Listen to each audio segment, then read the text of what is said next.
सब तो पहला गुरुआं की बख्शी हुई फतेह बुलाइए। श्री वाहिगुरु जी का खालसा, श्री वाहिगुरु जी की फतेह। सो मेरी आपकी लाइना जो इस संघर्ष के नाम लिखिया ने कि जेकर नीतां होवन सच्चियां काफले आप ही बनते ने। सो सलाम है जथेबंदियां नूं, किसानां दीयां जथेबंदियां नूं कि अज काफले बन चुके ने। जेकर नीतां होवन सच्चियां काफले आप ही बनते ने। हुंदे मर्द दलेर जो हिक्कां तूफानां अगे तांदे ने। जित हासिल नहीं होनी ये वहम तेरे मन दे ने। ये मोदी दे मन दे वहम ने जां साडी राजनीति दे मन दे वहम ने कि जित हासिल नहीं होनी। जित हासिल नहीं होनी ये वहम तेरे मन दे ने। लग्या सजरा जाग है दुध नूं कुछ अजीक दे पलटा बनते हैं। सो साथियों ये लाइना सी तुहाडे संघर्ष नूं समर्पित कि दुध नूं जाग तां लग चुके है। सो हुण असीं ने हासिल करना है इस तो अगे, क्योंकि मैं एक अध्यापन संबंधित व्यक्ति हाँ। सो असीं बड़े ही आशावादी हुंदे आ। तुहानूं तो सब्जवाद दिखाए गए पिछलियां सरकारां ने वो कोई झूठे नहीं सीगे। पहली गल तो मैं इस जस्टिफाई करना चाहूँगा, अज मैं इत्थे करके भी जाऊंगा आंकड़ियां दे नाल। पर मसला की है, सानू आपके बच्चों की चिंता नहीं, सानू लीडरां दे बच्चों की चिंता है। किहदा मुख्यमंत्री बनू, किहदा प्रधानमंत्री बनू, कौन देश पे राज करू। अज मैंने इस पहला 4 दिन दसता कि अंबानी नूं 70 अरब का घाटा पै गया साडे करके। सो अपने बच्चों की चिंता करनी बनती है सानू। सब तो पहली गल जो साडा ये संघर्ष अहिंसात्मक चल रहा है, कोई हिंसा नहीं हुई, क्योंकि सरकारां चाहुंदियां इहो सी कि हिंसा होवे, कोई ना कोई हिंसा होवे, कुटमार होवे, फिर असीं ये संघर्ष नूं दबा दईए। पर फिर एक बारी तुहाडे चरनां विच मेरा सत्कार नाल सिर झुकदा है कि अज अहिंसात्मक असीं चल रहे हां।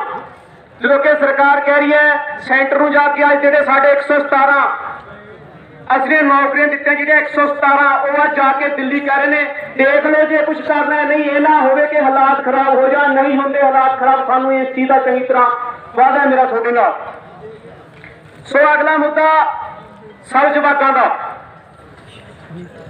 सो मेरा कल परसों या पिछले दिनों के विच 1-2 बेरोजगारां नाल गल हुई। मैं इत्थे ज्यादा मुखातब हैगा साडे नौजवानां नूं,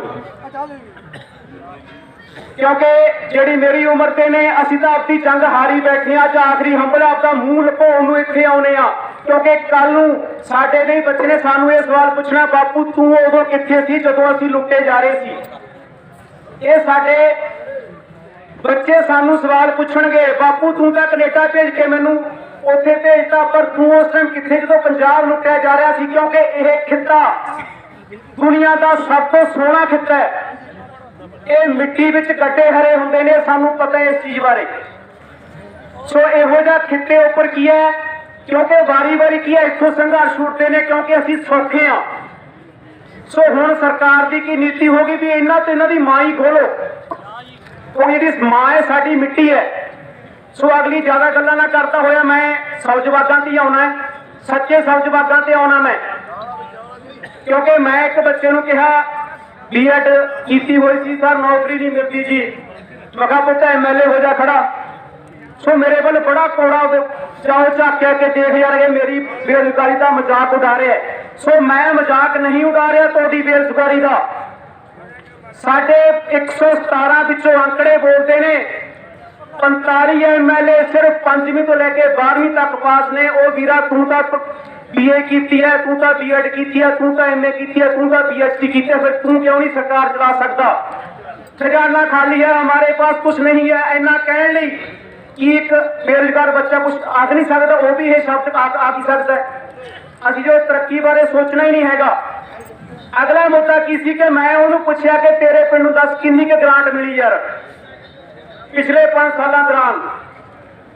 मैनूं लगता कि एवरेज पिंड नूं ग्रांट मिली होगी लगभग 70 लाख रुपया मान लिया मैं इत्थे। चाहे कि यह भी कुछ ना कुछ झूठ है, बाकी तुहानूं पता ही है कि अद्धी तां सरकार वैसी कट्टी जाती है। जो मेरी सरकार है मैं केवल आपके वाले पिंडों देनी है, थोड़ी सरकार बनूगी तुसीं आपके वाले पिंडों नूं भी ग्रांट दोगे, एक चीज तय है। चलो मैं उन्होंने कहा 70 लाख ग्रांट चलो मिलगी पंजाब के 12,000 पिंडा भी देती अपने 70 लाख की ग्रांट।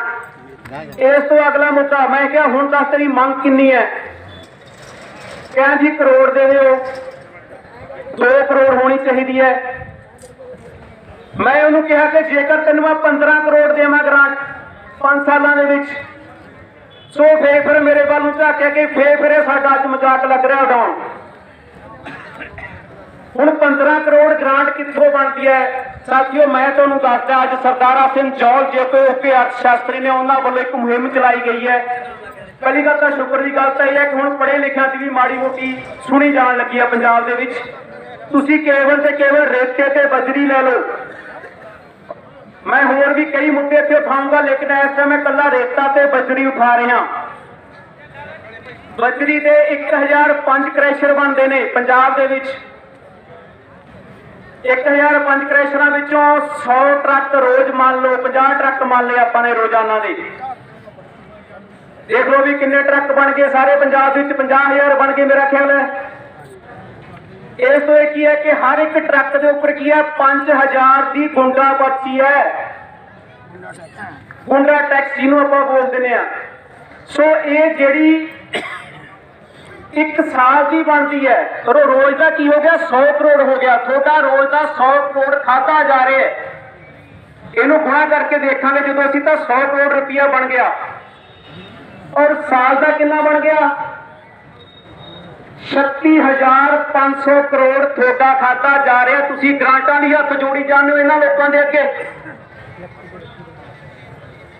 36,500 विचों 12 तिया 36, 3-3 करोड़ रुपया मैं हर साल का देता। 5 सालों में कितना बन गया? 15 करोड़ बन गया। थोड़े पिंडों देता लो 15 करोड़। मेरे को हले भी कितना बच गया? 2500 करोड़ रुपया मेरे को हले ही बच गया, सिर्फ एक चोर मोरी बंद करना, एक भ्रिष्टाचार रूपी जेडे बैंक नूं बंद करना। इस तो अगला एक पॉइंट है, इस तो अगला मुद्दा थोड़ा शुरू हो गया शराब का। असी शराबियां, असी कबाबियां, सानू बदनाम कर दिता इन्हां लोकां ने सारी दुनिया दे विच। साडे बच्चे नशेबाज। मैं केवल ते केवल जिहड़ा सरकारी तौर पर मानता प्राप्त नशा है शराब का, मैं केवल ओदी गल करूंगा। 2 राज्यों का इत्थे कंपैरिजन होगा, पंजाब और तमिलनाडु। ये चीज ऑनलाइन है, नेट के उपर है, तुसी भी चेक कर सकते हो। मेरी आ वीडियो भी मेरा ख्याल मैं फेसबुक के उपर मैं पा दूंगा, तुसी चेक कर लो। पंजाब का मालिया कितना इकट्ठा हो रहा जी? 5200 करोड़ रुपया। तमिलनाडु का मालिया कितना इकट्ठा हो रहा जी? 31,000 करोड़। और दुख की गल यह है कि थोड़े नालों 3 गुणा घट शराब पींदे ने। कैप्टन दियां चीकां निकल गई सी जदों की हो गया कि जी ठेके खोल दो। सब तो पहले ये नहीं कहा कि स्कूल खोलो, शिक्षा खोलो, साडे बच्चे पढ़ने कितने। सब तो पहली समस्या की सी? ठेके खोलो जी साडे जल्दी जल्दी। लग गया पता ठेके क्यों खोले जा रहे। सो तिकनी तुसी शराब पी गए। मालिया कितना इकट्ठा हुआ? 5200 करोड़, जो कि तमिलनाडु कितना इकट्ठा कर रहा है? 32,000 करोड़। सो 26,800 करोड़ का इतने एक डिफरेंस पैदा हो गया। जेकर और जे सही गल दसा तेनों तिगना कर लोगे, देखो कितना बन चुका 1 साल का। सो शराब के विचों 5 साल 1,34,000 करोड़ रुपया मेरे को बच गया। फिर दसो कितने लावा?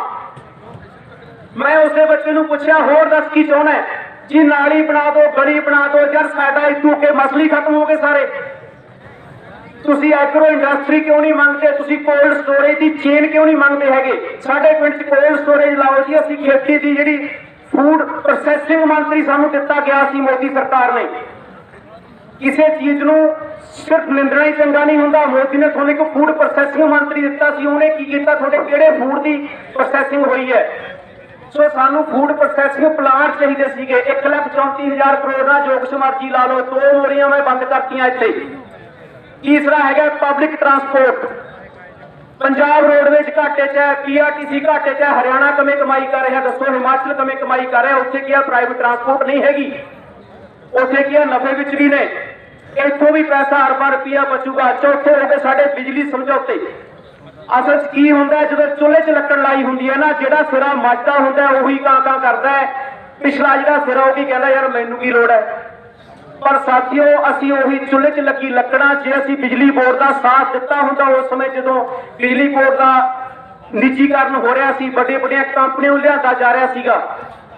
ਸੋ ਅੱਜ ਸਾਨੂੰ ਇੰਨੀ ਮਹਿੰਗੀ ਬਿਜਲੀ ਨਾ ਲੈਣੀ ਪੈਂਦੀ। ਉਸ ਟਾਈਮ ਮੈਨੂੰ ਕੀ ਸੀਗਾ, ਬਿਜਲੀ ਬੋਰਡ ਦੇ ਮੁਲਾਜ਼ਮ ਚੀਕਦੇ ਨੇ ਚੀਕੀ ਜਾਣ ਤੇ ਮੇਰਾ ਕੀ ਜਾਂਦਾ, ਲੱਗ ਗਿਆ ਪਤਾ ਸਾਡਾ ਕੀ ਗਿਆ। ਉਹੀ ਬਿਜਲੀ, ਇਹ ਅੱਜ ਦਾ ਔਨ ਰਿਕਾਰਡ ਚੀਜ਼ ਹੈ। ਇਹ ਜਿਹੜੀ ਬਿਜਲੀ ਸਾਨੂੰ ਅੱਜ ਖਰੀਦ ਕੇ ਆਸਾਨ ਕੀਤਾ ਜਾ ਰਿਹਾ ਕਿ ਪੰਜਾਬ ਦੇ ਥਰਮਲ ਪਲਾਂਟ ਬੰਦ ਹੋ ਗਏ ਔਰ ਅਸੀਂ ਬਿਜਲੀ ਦੇ ਰਹੇ ਹਾਂ, ਉਹ 2 ਰੁਪਏ 67 ਪੈਸੇ ਤੋਂ ਲੈ ਕੇ 3 ਰੁਪਏ ਤੱਕ ਮੈਕਸਿਮਮ ਵੱਧ ਤੋਂ ਵੱਧ ਖਰੀਦੀ ਜਾ ਰਹੀ ਹੈ। ਸਾਨੂੰ ਕੀ ਦਿੱਤੀ ਜਾ ਰਹੀ ਹੈ, 8 ਰੁਪਏ ਆਸਾਨ ਸਾਡੇ ਤੇ ਵੱਖਰਾ ਕੇ ਸਾਨੂੰ ਅਸੀਂ ਖਰੀਦ ਕੇ ਬਿਜਲੀ ਦੇ ਰਹੇ ਹਾਂ। ਸੋ ਆ ਸਾਡੀ ਤੀਜੀ ਜਾਂ ਚੌਥੀ ਮੋਰੀ ਹੋ ਗਈ। ਅਗਲਾ ਕੀ ਹੋ ਗਿਆ, ਮੈਡੀਸਿਨ, ਦਵਾਈਆਂ ਵਿੱਚ ਕੀ ਹੈ, ਸਭ ਤੋਂ ਵੱਡਾ ਘਪਲਾ ਮੇਰਾ ਖਿਆਲ 8000 ਕਰੋੜ ਦੇ ਕਰੀਬ ਇਹ ਘਪਲਾ ਸਾਡੇ ਸਾਹਮਣੇ ਆਉਂਦਾ ਹੈ। ਬਾਕੀ ਜਿਹੜੇ ਨਿੱਕੇ ਨਿੱਕੇ ਘਪਲੇ ਨੇ ਉਹਨਾਂ ਦੀ ਮੈਂ ਕੋਈ ਵੀ ਗੱਲ ਨਹੀਂ ਕਰਦਾ। ਅੱਜ ਇੱਕ ਸਾਡੇ ਇਲਾਕੇ ਦੀ ਮੈਂ ਇੱਕ ਗੱਲ ਉਠਾ ਦਿੰਦਾ ਹੈ। ਗੋਬਿੰਦਪੁਰੇ ਵਿੱਚ ਇੱਕ ਥਰਮਲ ਪਲਾਂਟ ਲੱਗਣਾ ਸੀ, ਇੰਡੀਆ ਬੁਲਸ, ਜ਼ਮੀਨ ਵੀ ਅਕਵਾਇਰ ਹੋ ਗਈ, ਪੈਸੇ ਵੀ ਮਿਲ ਕੇ ਸਾਨੂੰ। ਇੱਕ ਚੀਜ਼ ਦੀ ਖਾਸੀਅਤ ਦੇਖੋ ਕਿ ਜ਼ਮੀਨ ਅਕਵਾਇਰ ਕੀਤੀ ਇੱਕ ਲਾਲੇ ਨੇ, ਇੱਕ ਸੇਠ ਨੇ। ਨੌਕਰੀਆਂ ਕਿਹਨੇ ਦਿੱਤੀਆਂ, ਸਰਕਾਰ ਨੇ। ਨੌਕਰੀ ਮਿਲ ਗਈ ਸਭ ਤੋਂ ਵਧੀਆ, ਪਰ ਨੌਕਰੀ ਆਮ ਲੋਕਾਂ ਦੇ ਬੱਚਿਆਂ ਨੂੰ ਨਹੀਂ ਮਿਲੀ। ਉੱਥੇ ਕੀ ਹੋਇਆ, ਜਦੋਂ ਜ਼ਮੀਨ 'ਚ ਤੁਹਾਨੂੰ ਪਤਾ ਹੈ ਕਿ ਘਪਲਾ ਸੀ, ਜ਼ਮੀਨ 'ਚ ਕੀ ਹੈ ਸਭ ਨੂੰ ਪਤਾ ਕਿ ਬਹੁਤ ਵੱਡੇ ਘਪਲੇ ਹੋਏ ਨੇ, ਸਰਕਾਰ ਨੇ ਆਪ ਹੀ ਨੌਕਰੀ ਦੇਤੀ। ਦੇਖੋ और थर्मल प्लांट उत्थे लगे ही नहीं, शुक्र है रब का नहीं लग्या पहली गल तां, पर थर्मल प्लांट उत्थे लगे ही नहीं हैगा।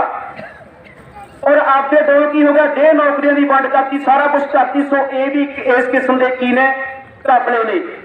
साडा 68,000 टन जिहड़ा अनाज सी वो पिछले सालों खाली हो गया, सॉरी बर्बाद हो गया। और इस तो अगे की है, 68,000 करोड़ ही लोग लैके भज गए ने विदेशों के विच। मोदी के दोस्त सी जेडे हो आप सारे जानते हैं, विजय मालिया वर्गे। और अगला थोनू की हो गया, किसी को 2000 रुपया पै गया, कच्छा बजाते आने यार तुसीं। क्या थोड़ी सबसिडी की सीगी, थोड़ी जी माफ करती, जट की ने खुश ने। असली खुशी मैं तुहानूं दसदा कि की हुंदी है। 2014 तो लेके 2018 तक जिहड़ा कॉरपोरेट सैक्टर का कर्जा माफ होया वो है 3,16,000 करोड़ रुपया। इत्थे सबसिडियां लै लो, जो मर्जी लै लो, ठीक है। सो आंदे विच क्योंकि जिहड़ी मेरियां गल्लां ने, मेरा ख्याल है मैं समाप्त नहीं कर सकता, बाई जी वालों टाइम का भी इशारा हो गया है। सो आखिरी लाइनां भी मेरियां आपदियां खुद दियां लिखियां होईयां ने, तुहाडे धर्म नूं समर्पित ने कि अपने अपने हिस्से की जंग सब नूं लड़नी पैंदी है। सो अपने अपने हिस्से की जंग सब नूं लड़नी पैंदी है। कुछ करते ने, कुछ मरते ने, कईयां नूं बस तांग अधूरी रहिंदी है। जे मैं आ कुछ कर लिया हुंदा, ठीक है, साडी पिछे ही रह जाती है। अपने आप नूं सांभ ते लाउणा सब तो कम है औखा जी। विच मैदाने पता लगता है कला चढ़दी है कि ढहंदी है। मुसीबतां विचों जवानी नूं समर्पित ने मेरियां ये लाइनां। मुसीबतां विचों मौके कड्ढणे हुंदे कम जवानी दे, जिगरे रखते शेरां वर्गे उही कम कर लासानी दे। सो इहो जिहड़ियां मेरियां आखिरी लाइनां ने। सो बहुत बहुत धन्यवाद। अंत दे विच श्री वाहिगुरू जी का खालसा, वाहिगुरू जी की फतेह।